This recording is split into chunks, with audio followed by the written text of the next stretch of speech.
चाहे वो दिल्ली की सरकार हो चाहे राजस्थान की सरकार हो, दोनों सरकारों ने लोगों को ठगा है। पहला चुनाव मोदी जी झूठे जुमले और वादे करके जीत गए।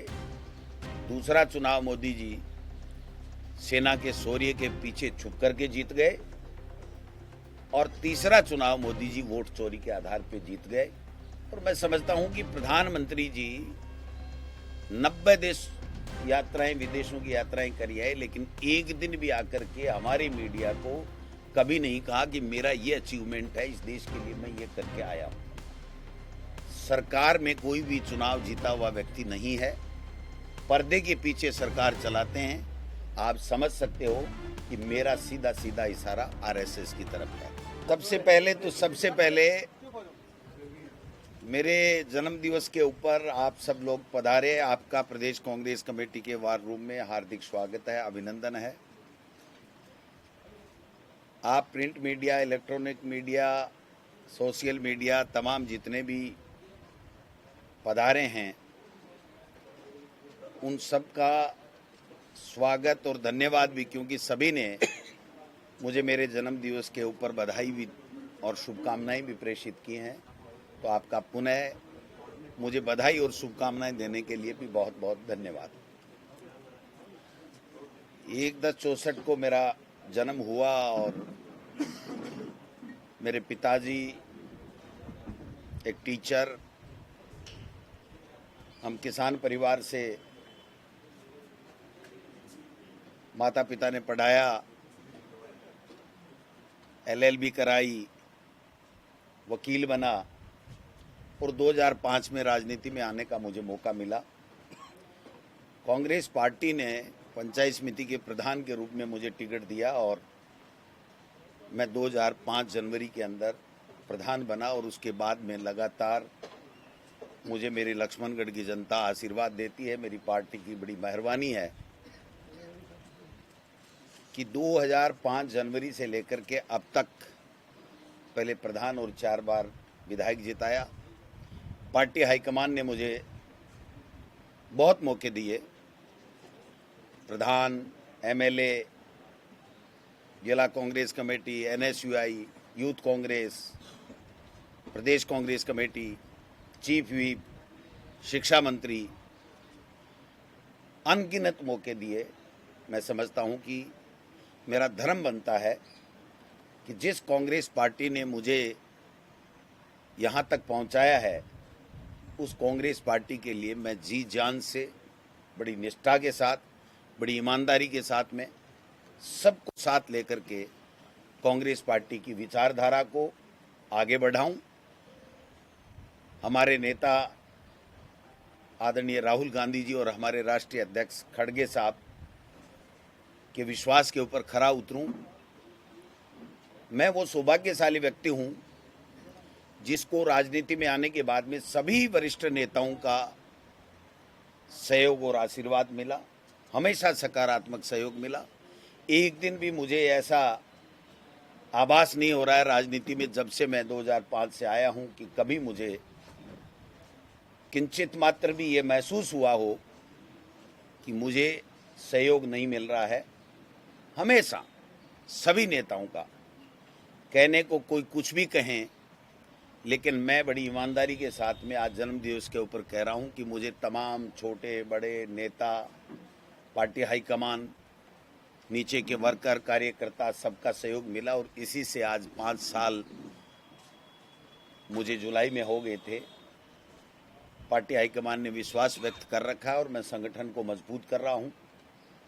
आज भी मैंने मेरे जो जन्म दिवस है उसको संगठन के नाम समर्पित करते हुए वोट चोर गद्दी छोड़, जो हमारा AICC का अभियान है, उसी के तहत जो तमाम लोग मुझे शुभकामनाएं, आशीर्वाद, बधाई देने के लिए आए थे, मेरे प्रति जिनका प्यार था, वो आशीर्वाद देने के लिए आए, तो हमने उन सभी से आग्रह किया था कि इस अभियान के अंदर राहुल गांधी जी और खड़गे साहब ने जो हमें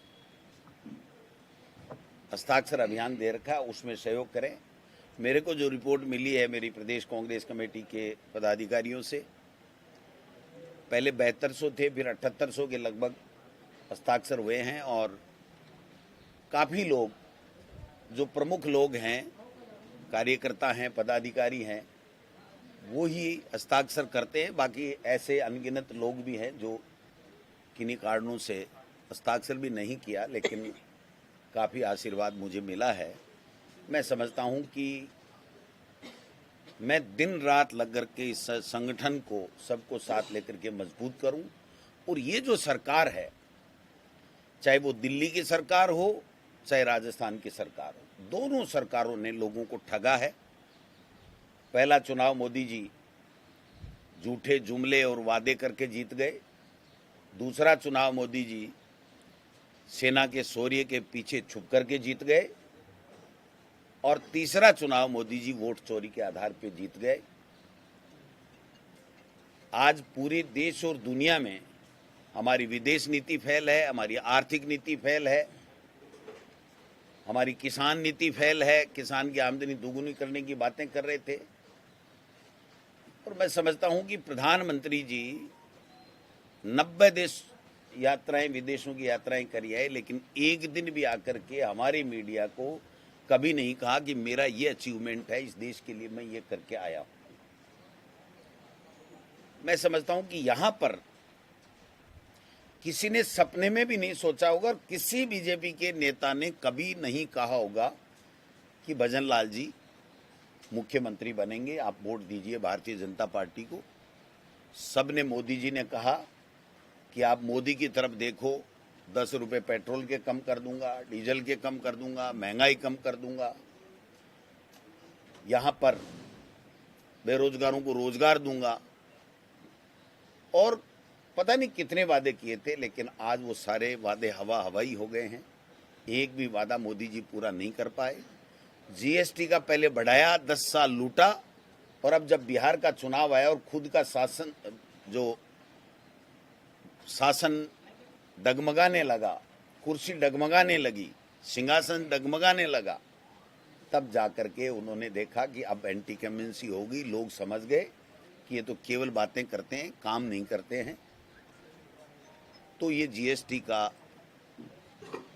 तुरुप का इक्का उन्होंने समझ करके फेंका। लेकिन लोग समझ रहे हैं कि इस जीएसटी की कमी की कारण से एक भी गरीब को किसी भी उसकी घरेलू आवश्यकताओं की पूर्ति में उसको कोई सस्ती नहीं मिल रही है सामान, कोई उसकी आमदनी में बचत नहीं हुई है। तो ऐसे में, और यहाँ पर केवल दिल्ली से बीजेपी से जो पर्चियां आ जाती है, एक पेड़ माँ के नाम लगाओ, ये करो, वो करो, मोदी जी का सेवा पखवाड़ा मनाओ, हफ्ता मनाओ, दूसरे कोई इस तरीके के अभियान देते हैं जिससे जनता का कोई भला नहीं होने वाला है, जिससे जनता का कोई सरोकार नहीं है। जनता परेशान है। 200 से ज़्यादा अतिवृष्टि में लोग मर गए, फसलें बर्बाद हो गई, आए दिन अपराध हो रहे हैं, लेकिन कोई सुनने वाला नहीं है। इसलिए मैंने मेरे तमाम कार्यकर्ताओं से आज मेरे जन्म दिवस पर मैं आग्रह करना चाहता हूं कि उठ खड़े होइए, कांग्रेस का साथ दीजिए, लोगों के बीच में जाइए, लोगों के दुख दर्द में भागीदार बनिए और इस भारतीय जनता पार्टी की राजस्थान में और दिल्ली में जो सरकार है उसको उखाड़ फेंकने के लिए कमर कस लें। क्योंकि हर वर्ग परेशान है, लोग परेशान हैं, लोग ठगा महसूस कर रहे हैं। आज इस राजस्थान में दावे के साथ कोई नहीं कह सकता कि ये काम हो सकता है, जायज़ काम है और इस मंत्री से, मुख्यमंत्री से या सीएमओ से ये काम हो सकता है। कोई व्यक्ति नहीं कह सकता। भ्रष्टाचार का इतना बड़ा आलम है कि बिना पैसे दिए कोई भी काम नहीं होता। और यहाँ तो कहते हैं कि एक काम के एक जगह नहीं 3 जगह पर्ची कट रही है। एक जगह कटने के बाद में पता लगता है कि सक्षम स्तर पे आपने पर्ची नहीं कटाई, तो फिर दूसरे स्तर पे कटाते हैं और फिर पता लगता है कि सक्षम स्तर पे नहीं कटाई। और वो सक्षम स्तर, मैं समझता हूँ कि तीसरी जगह जो पर्ची कटती है उनका सरकार में कोई भी चुनाव जीता हुआ व्यक्ति नहीं है। पर्दे के पीछे सरकार चलाते हैं।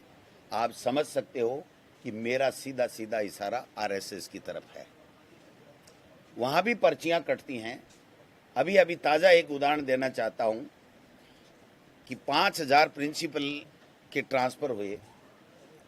800 की लिस्ट पहली फेज में बनी थी। 800 के बाद में सीएमओ में वो लिस्ट आई। 1100 की वो लिस्ट बनी। फिर वो लिस्ट आरएसएस के यहाँ गई। 1700-1800 की बनी। फिर वो लिस्ट सीएमओ में आई। फिर वो 3500 की बनी। फिर वो अधिकारियों के हत्थे चढ़ी और दलालों की हत्थे चढ़ी और 4500 ट्रांसफर हुए। मैं दावे के साथ कह सकता हूं कि भारी भ्रष्टाचार की भेंट वो लिस्ट चढ़ी है। आप सब इस बात के गवाह हैं। जनवरी और फरवरी में सभी विधायकों से, भारतीय जनता पार्टी के विधायकों से नाम लिए गए थे।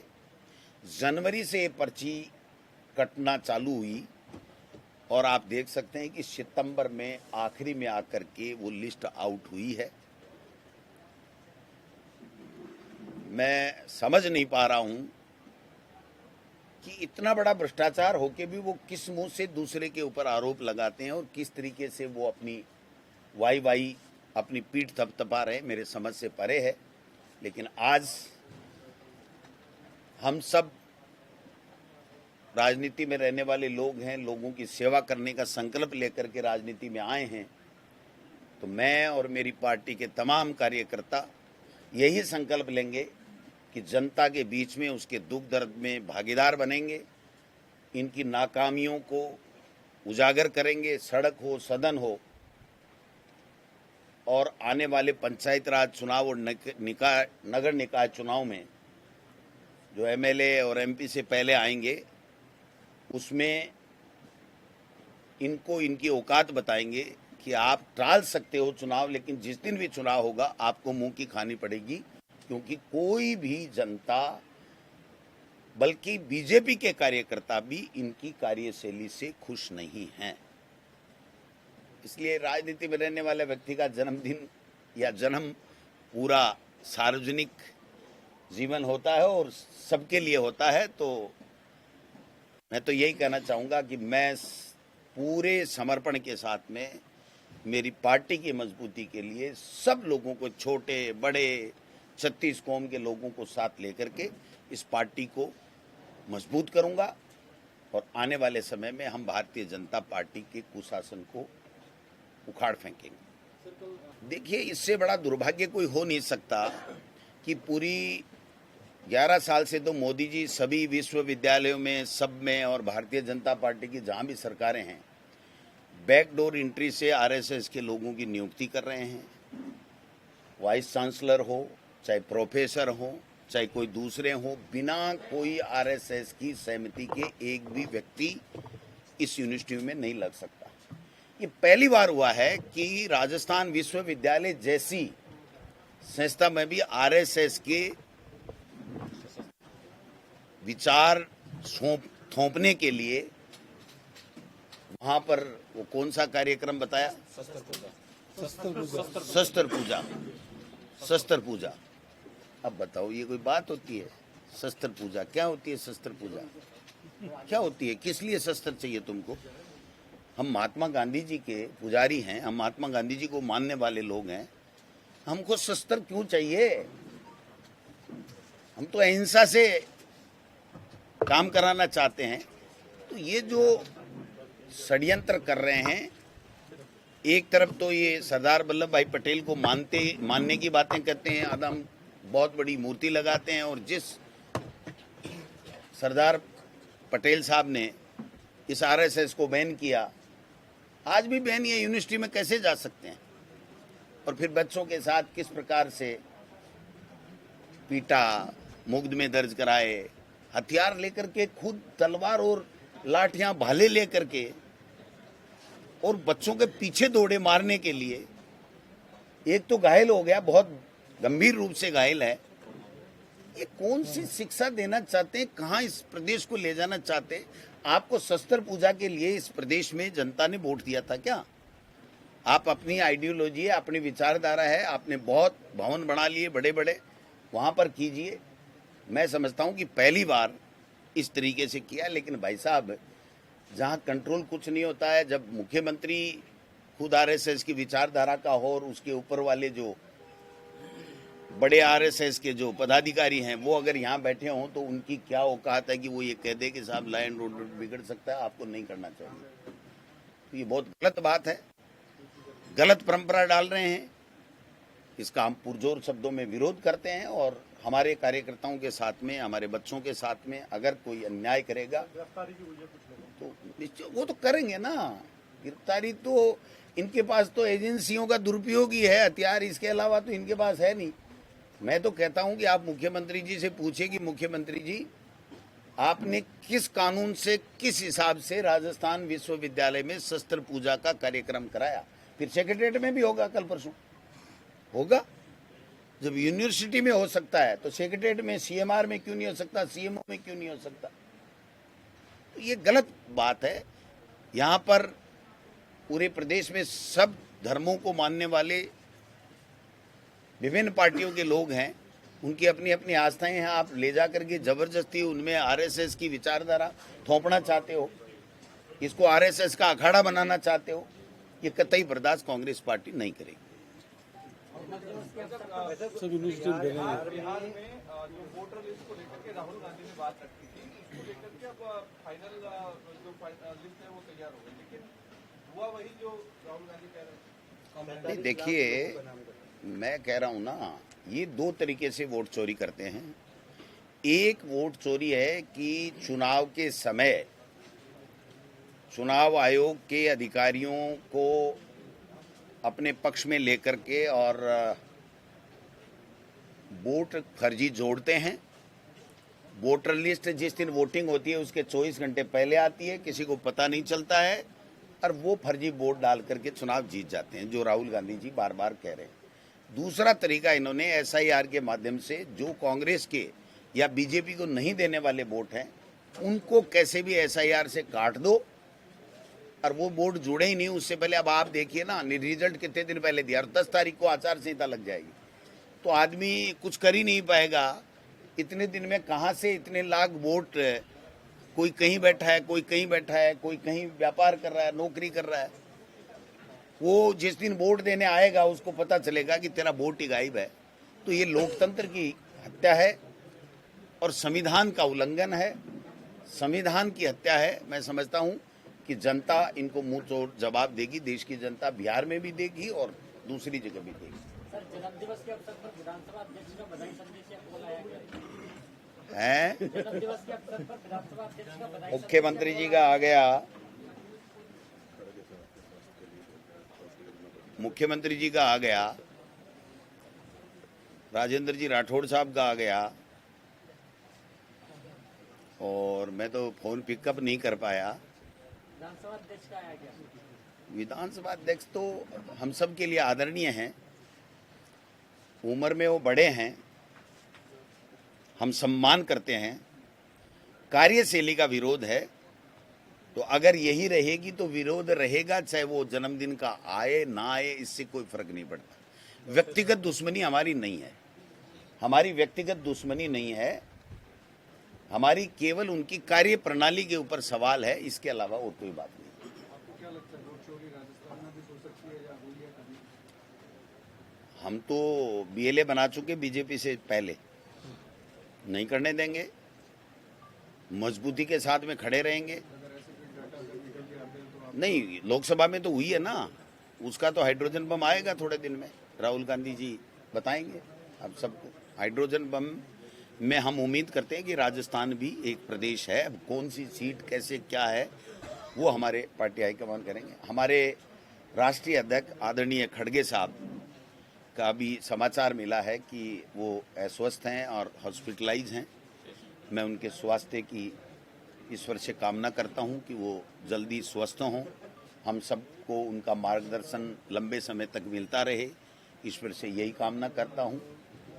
निश्चित रूप से खड़गे साहब ने जब से अध्यक्ष बने हैं तब से जिस बेबाकी के साथ में जिस पार्टी की विचारधारा को मजबूत करने के लिए उन्होंने दिन रात इस उम्र में भी मेहनत की है, उनका कार्य बहुत ही प्रशंसनीय है और मैं ईश्वर से कामना करता हूं कि जल्द स्वस्थ होकर के हमारे मार्गदर्शन के लिए हमेशा और कार्य करते रहेंगे।